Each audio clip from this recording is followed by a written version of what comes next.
Hi everyone, my name is Leanne and welcome back to my channel. Today I'm going to be doing a little cheeky book haul because really there just aren't enough book hauls on this channel. Unusually though, I actually have some physical books to talk about today. Normally I would wait until I have a couple more physical books to do a book haul like this, but I'm in the middle of sorting through what books I have at my boyfriend's house because I'm actually staying in my uni town because I got a job, but that means I need to find my own place, and I know I'm also confused by my life. Speaking of my boyfriend, I'm going to kick things off with this one, which is the illustrated edition of Harry Potter and the Chamber of Secrets. My boyfriend got me this as a graduation present and he totally didn't need to. I wasn't expecting any sort of graduation present. I just really wasn't expecting a graduation present.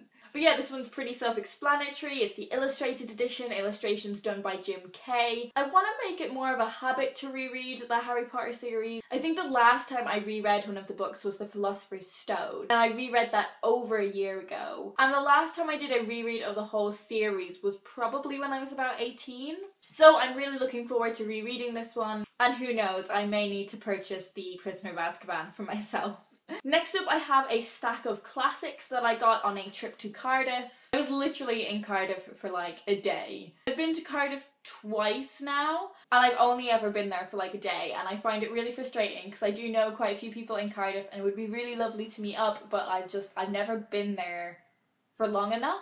I was on a mission to get to the bookshops that I wanted to go to. There was no dilly-dallying. These classics that I bought were the Penguin English Library books, which if you've been here a while, you'll know I do try and build up a little collection of these books because I do really love them. These three are all part of the same kind of series. Can you call the Sherlock Holmes stories a series?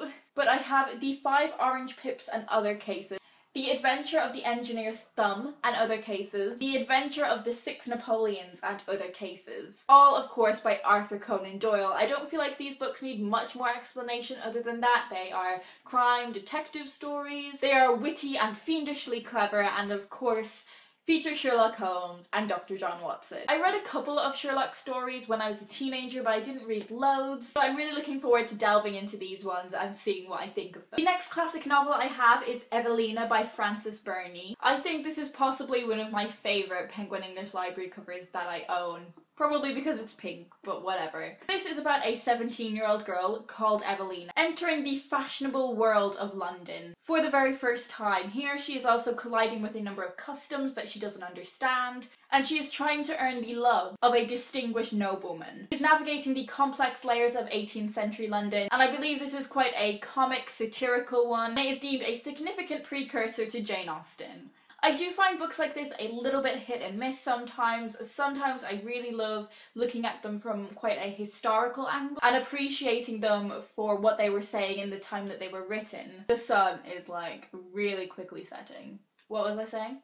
Oh yeah, I tend to find these novels a little bit hit and miss, but I'm hoping I will really enjoy this one. Next up is a book that I've already read, and that is The Tidal Zone by Sarah Moss. I absolutely love this book. I read it last year and it was definitely one of my favourite books that I read in 2016, but I read a library copy of it and I really wanted to own a copy of my own because I think this is one that I will definitely reread one day. And this one is published by Granta. But yeah, this is an absolutely brilliant novel, and it is sort of started when a teenage girl stops breathing randomly one day. She survives, that's not a spoiler for the story, but it follows the aftermath of that and the effects that it has on various different members in her family, in particular her father. It's an utterly fantastic book. It made me think about things in ways that I'd never thought about them before. It gave me sympathy for characters who I probably wouldn't normally think about all that too much. It has a couple of really killer lines as well, and overall I just found it a really compelling and touching story.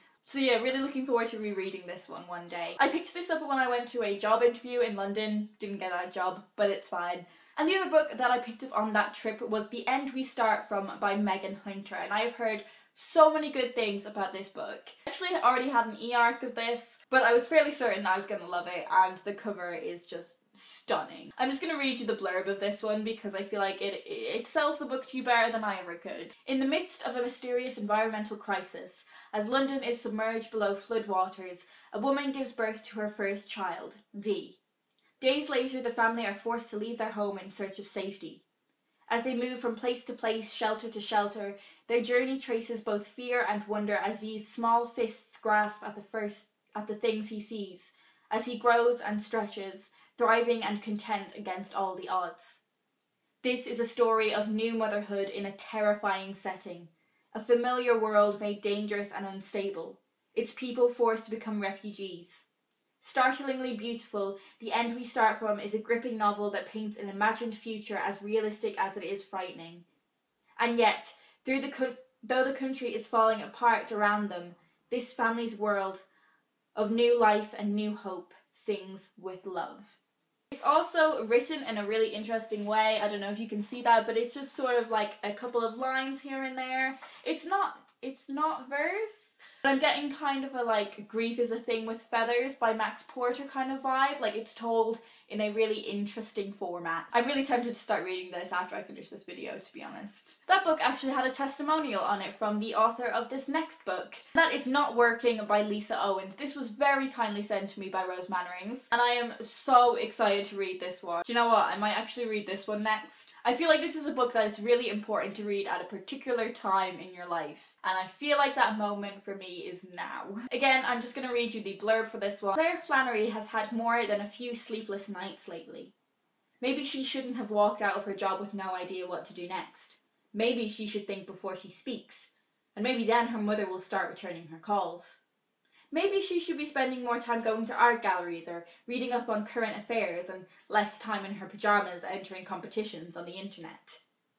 Then again, maybe the perfect solution to life's problems only arises when you stop looking for it. So yeah, this is meant to be a really funny contemporary novel. It's quite short as well, so I'm really looking forward to this one. And they are both published by Picador. Next up, I have a young adult novel, and that is The Weight of Water by Sarah Crossan. So I don't know too much about this book. I believe it is the story of a young immigrant and her mother who moved to England, and the main character is navigating her new life and going to a new school. And that's all I really know about this one. I've had mixed experiences with Sarah Crossan's writing in the past.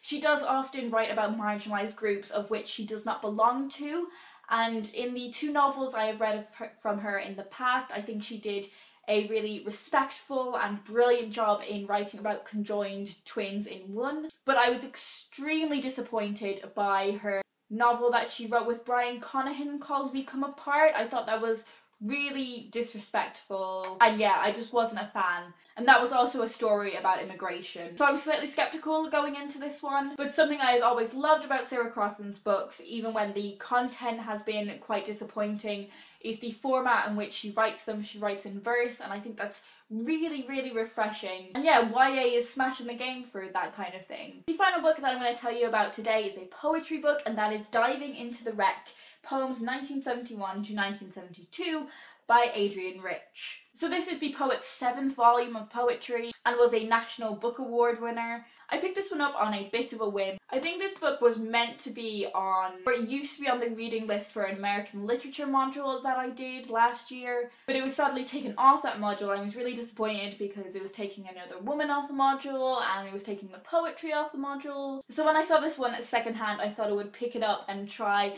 and contextualise it within the reading that I had done for that module. Adrienne Rich has been called a voice of a generation, and she writes a lot about gender and class, all those kind of things that I'm really interested in. So yeah, I'm really looking forward to giving this poetry collection a go. So yeah, they are all the books that I'm going to talk about today. Do let me know if you've read any of these and what you've thought of them. Anyways, I hope you're all well, and I will talk to you guys in my next video.